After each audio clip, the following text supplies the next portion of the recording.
आज के प्रोग्राम में हम बात करेंगे कि स्पेशल इन्वेस्टिगेशन यूनिट ने कायदाबाद के इलाके में कैसे एक कार्रवाई अमल में लाई और उस कार्रवाई के दौरान जो 4 रुकनी गिरोह को गिरफ्तार किया है।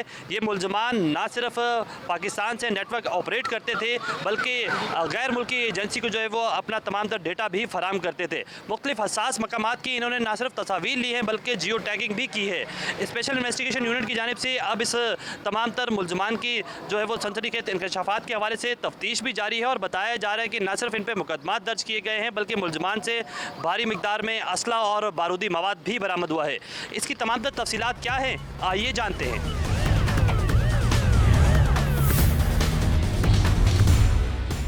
आज बिल्कुल स्पेशल इन्वेस्टिगेशन यूनिट की जानिब से एक कार्रवाई अमल में लाई गई और गैर मुल्की एजेंसी के साथ जो ताल्लुकात थे उन मुलजमान को पकड़ा गया है। 4 रुकनी ये गैंग हैं। मुलजमान हमारे साथ मौजूद हैं, उनसे पूछते हैं कि क्या वारदात करते थे, किस तरह तस्वीर लेते थे। क्या नाम है तुम्हारा? मेरा नाम गुलाम कादिर। गुलाम कादिर, क्या करते थे? सर उनको तस्वीरें देते थे। किनको? वो रजा सिंह ऐसा नाम था, उनको देते थे। ठीक है। वो आगे अब्दुल्ला और सतार थे। ठीक है। मैंने जो देखा वही मैंने बताया। उसके बाद वो तस्वीरों को क्या करते थे, पता था आपको? सर वो आगे वो जाते थे। ठीक है, मैंने जो देखा वही मैं बताया। कहाँ के रहने वाले हो, क्या करते हो? मैं जाति के रहने वाले हैं। और ये उनके साथ राब्ते में किस तरह थे? ज़मीनी रास्ते से थे, समंदरी रास्ते से, कैसे थे? इधर से ज़मीन से जाते थे, गाड़ी भी मोटरसाइकिल पे जाते थे। आगे थोड़ा सा पानी था, वो क्रॉस करके उनके पास जाते थे, हम पीछे खड़े थे। किस तरह की तस्वीर लेते थे जी? किस तरह की तस्वीर लेते थे? जो तस्वीरें खींचते थे वो कैसी थी, क्या किस तरह की खींचते थे? उन्होंने मुझे नहीं दिखाया कभी भी, लेकिन मुझे शक था कि ये तस्वीरें उनको देते। हाँ। अच्छा, आप क्या करते थे, क्या नाम है आपका? जी, मेरा नाम अख्तर अली है और मैं जाति का रवाइश गाँव हूँ। और मैं भी गया था इनके साथ, तो इन फ़ोटो निकाल के रंजीत राय जो है इंडिया का कर्नल, उनको दिया था इन्होंने। कर्नल साहब थे उनके, कर्नल कोई था रंजीत राय, उनको दिया था। अब्दुल्ला सतार ये बोरियो जो दरिया का समुद्र का काम करते हैं और सूखे से भी जाते हैं। यहाँ पे खुश्की का इलाका है। बस ये फ़ोटो के मोबाइल का टच मोबाइल नहीं है, इससे फ़ोटो निकाल के ये देते थे। तो आप लोग का ये राब्ता किसने करवाया था? कौन कहता था कि ये तस्वीरें खींचें और इस तरह दें? सर ये तो अब्दुल्ला था, गुरु अब्दुल्ला था और सतार गुरु थे इनका होड़े शोड़े हैं ना अपने खुद के, तो ये समुद्र पे आते जाते हैं। और फिर इसके एवज़ में क्या मिलता था आपको जब ये तस्वीर उन तक आप पहुंचा देते थे? वो शराब का शीशा देता था, 3 शीशे देते थे या 4 शीशा देता था, पर आपस में बांट के रखते थे।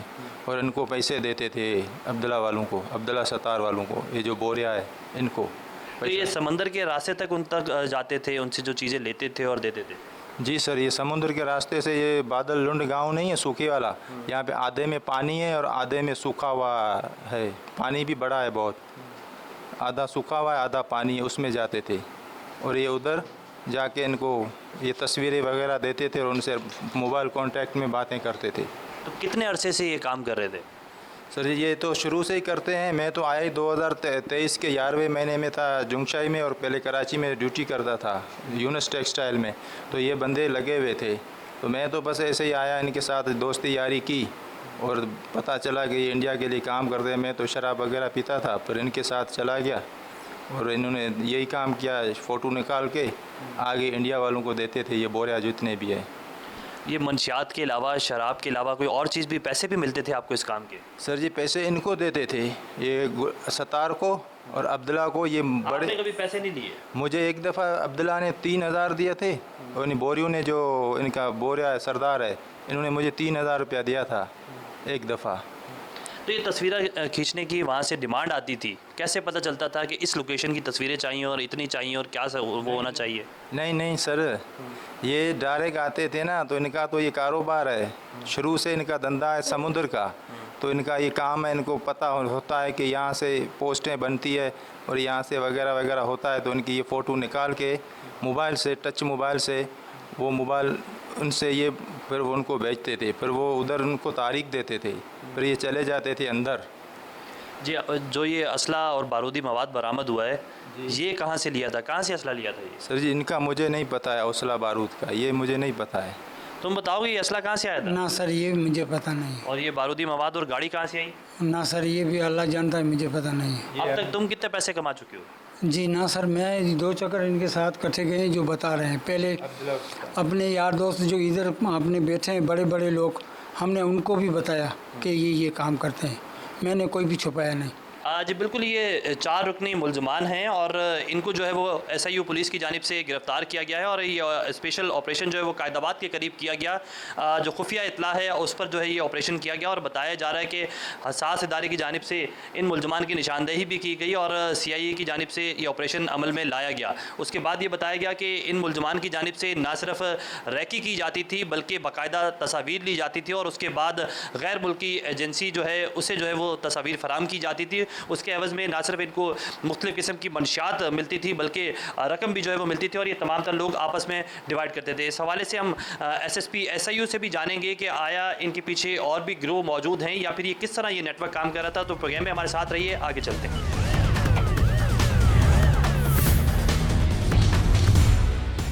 हमारे साथ इस वक्त मौजूद हैं SSP SIU शुएब मेमन साहब। उनसे पूछते हैं कि इन मुलजमान को कैसे पकड़ा? ये 4 मुलजमान पकड़े गए हैं, इनके पीछे और भी गैंग है, क्या नेटवर्क है इनका? बिस्मिल्लाहिर्रहमानिर्रहीम। ये कल रात को हमने कार्रवाई की है कायदाबाद के करीब। एक गाड़ी जो है जो आपने भी देखी होगी उसको हमने इंटरसेप्ट किया जिसमें 4 मुलजमान हमें हैवी क्वांटिटी ऑफ एक्सप्लोजिव्स और वेपन्स के साथ मिले। हमने जब इनको इन्वेस्टिगेट किया, गिरफ़्तार किया और इन्वेस्टिगेट करने के बाद ये चीज़ इल्म में आई कि ये लोग खुफिया एजेंसी रॉ के लिए काम करते हैं और पाकिस्तान से हसास मालूमात का ट्रांसफ़र जो है वो इंडिया में BSF और रॉ को कर रहे हैं। उस हसास मालूमात में जब हमने इनका फ़ोन चेक किया तो ये हसास civil installations, military, paramilitary installations की तस्वीर, उनकी वीडियोस, वहाँ की ट्रूप मूवमेंट्स, वहाँ पर जो डिप्लॉयमेंट है, वहाँ के वॉच टावर्स, हर चीज़ की वो तस्वीर बनाकर, डिटेल बनाकर अपने फ़ोन में स्टोर करते थे।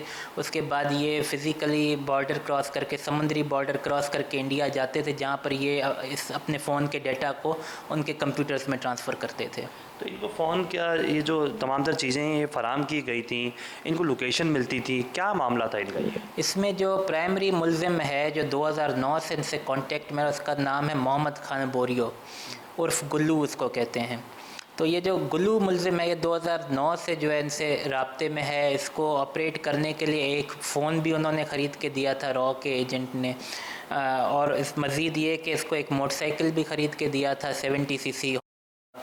और इनको हर विज़िट पर जो है 50,000 से लेकर 1 लाख रुपए तक शराब की बोतलें और वहाँ कुछ मिठाइयों के डब्बे, ये चीज़ें दी जाती थी। और ये पोज़ ये करते थे कि ये फ़िशिंग का काम करते हैं ऑर्डिनरी तौर पे, लेकिन फ़िशिंग करते करते ये बॉर्डर, क्योंकि हमारा एग्जैक्ट डिमार्केटेड बॉर्डर नहीं है, डिस्प्यूटेड बॉर्डर है समुद्री जो इंडिया के साथ, वो क्रॉस करते थे बॉर्डर और वहाँ से सिग्नल करते थे कि जी हम आपके ऑपरेटिव्स हैं। जैसे ये बॉर्डर क्रॉस करते थे तो वहाँ की बोट्स आकर इनको एस्कॉर्ट करके ले जाती थी और कैंप नंबर 59 पे जाकर ये इनका एक कर्नल है, कमांडिंग ऑफिसर वहाँ रंजीत नाम है उसका, जिसको ये बॉस करके मुखातिब करते थे, उसके पास ये बैठते थे, रात वहाँ गुजारते थे और इनके मोबाइल से तमाम डेटा जो है वो ट्रांसफ़र कर दिया जाता था उनके कंप्यूटर्स में। तो क्या समुद्री रास्ते से जाना इतना आसान है, रब्ता रखना इतना आसान है, और ये कितने अरसे से ये तमाम तर काम कर रहे थे? देखें, ये फ़िशिंग का जो काम करते आप भी ऑर्डिनरीली तौर सुनते हैं कि कई मरतबा जो है हमारे फ़िशरमैन जो है वो बॉर्डर क्रॉस करके उनकी पानी की हदूद में चले जाते हैं, वहाँ के लोग यहाँ की हदूद में आ जाते हैं। ये इसी चीज़ का फ़ायदा उठाकर जो है ये कश्तियों में भी ट्रैवल करते थे और फ़िज़िकली भी जहाँ पर लैंड या पानी की सतह जो है 4 से 5 फुट है वहाँ तक ये चलते चलते जाते थे। फिर अपने मोबाइल से टॉर्च की रोशनी के ज़रिए सिग्नल करते थे, एक मखसूस तरीके का सिग्नल देकर उनको अलर्ट करते थे कि जी हम हैं तो कोई फ़ायर वगैरह न कीजिएगा और हमें एस्कॉर्ट करके आप अपने BSF हेडक्वार्टर तक ले जाएं। फिर ये उस कैंप तक जाते थे और वहाँ जाके ये डेटा ट्रांसफ़र करते थे। जो इनके मोबाइल फ़ोन इनसे रिकवर हुए उनसे अब तक किस तरह का डेटा रिकवर हुआ है, किन इलाकों का हुआ है, कुछ पता चला उसमें? हर मोबाइल के अंदर जब हमने ये सारों के मोबाइल्स चेक किए तो उनके अंदर मुख्तलिफ़ फ़ोल्डर्स बने हुए हैं और उसमें हर इंस्टॉलेशन की तस्वीर जियो टैगिंग के साथ में वहाँ क्या वॉच टावर्स हैं, क्या डिप्लॉयमेंट है, ट्रूप्स मूवमेंट क्या है, शिफ्ट किस टाइम चेंज होती है, एमरजेंसी रिस्पांस मेकैनिज़म क्या है। तो ये मुख्तलिफ़ इन्फॉर्मेशन सेव की हुई थी जो ये आगे ट्रांसमिट करते थे। तो अब तक इनके खिलाफ कोई मुकदमा दर्ज हुआ है? कितनी इनको सज़ा हो सकती है? क्या इनके पीछे और भी कोई गिरोह है जिसके लिए कार्रवाई करना अभी बाकी है? देखें, अभी जो प्राइमरी मुकदमा इनके ऊपर दर्ज हुआ है वो हुआ है एस्पियोनेज का, यानी जासूसी करके मुल्की मालूमात और गैर मुल्की एजेंसीज़ को फ़राहम करने का मुकदमा है सेक्शन 121 और 122 ताज़ीरात पाकिस्तान के तहत, जिसकी सज़ा उम्र कैद से सज़ाए मौत तक है। और फर्दर ये कि इनके पास से जो रिकवरीज़ हुई हैं, जो एक्सप्लोजिव्स हुई हैं, उनके अलग मुकदमा दर्ज किए गए हैं एक्सप्लोजिव एक्ट और वेपन एक्ट के तहत। बहुत शुक्रिया। हमारे साथ एसएसपी SIO मौजूद थे और CIA की जानिब से ये कार्रवाई अमल में लाई गई और जिसमें तमाम तर तफसीलात बताई गई हैं। ये मुलजमान ना सिर्फ यहाँ से इंफॉर्मेशन फ़राम करते थे बल्कि इसके एवज़ में इनको मुख्तलिफ़ किस्म की मंशियात भी फ़राम की जाती है, तो साथ साथ भारी रकम भी फ़राम की जाती थी। तो इस हवाले से भी पुलिस की जानिब से ये बताया जा रहा है कि कायदाबाद के करीब गुज़िश्ता रात जो है वो ये एक कार्रवाई अमल में लाई गई, इसमें इन मुलजमान को पकड़ा गया और इनसे अब इंटरोगेशन भी जारी है, जबकि जो मुकदमा है वो भी दर्ज कर लिया गया है। पेशावर से मैं हूँ अबू बकर सदीक। नाज़रीन, हम रूटीन में ये रिपोर्ट करते हैं कि ख्वाजा सरा को कत्ल किया गया, ख्वाजा सरा को तशद्दुद का निशाना बनाया गया, या हम ये रिपोर्ट करते हैं कि ख्वाजा सरा पर फायरिंग की गई है। आज जिस जुर्म के हवाले से हम आपको बताएंगे, तो बेसिकली आज का वाक़या कुछ यूँ है कि मुबैना तौर पर एक ख्वाजा सरा ने फायरिंग से जो है एक यंगस्टर को जो है कत्ल किया है, और जिस नौजवान को कत्ल किया गया है तो उसकी बेसिकली 10 दिन बाद शादी जो है वो तय पा गई थी। और इस वारदात में न सिर्फ ये ख्वाजा सरा बल्कि उसका एक दूसरा साथी जो है उस पर भी इल्ज़ाम है इस कत्ल के हवाले से। तो आज हम इस केस की डिटेल जो है वो आपके साथ शेयर करेंगे, हम पुलिस का भी मौक़िफ़ जानेंगे और साथ ही साथ हम इस मकतूल की जो फैमिली है, फैमिली मेम्बर्स हैं, उनका बड़ा भाई जिसकी मुद्दत में जो है ये FIR दर्ज की गई है, उनसे भी हम बात करेंगे और पूछेंगे कि किस तरह जो है इस ख्वाजा सरा ने उनके भाई का कत्ल किया है, क्यों उन पर दावेदारी कर रहे हैं, और क्या ये मुलजिम जो है जो ख्वाजा सरा इस FIR में नामजद है, क्या वो गिरफ़्तार है, या इसके अलावा किसी किस्म की गिरफ़्तारी जो है वो अमल में लाई गई है या फिर नहीं।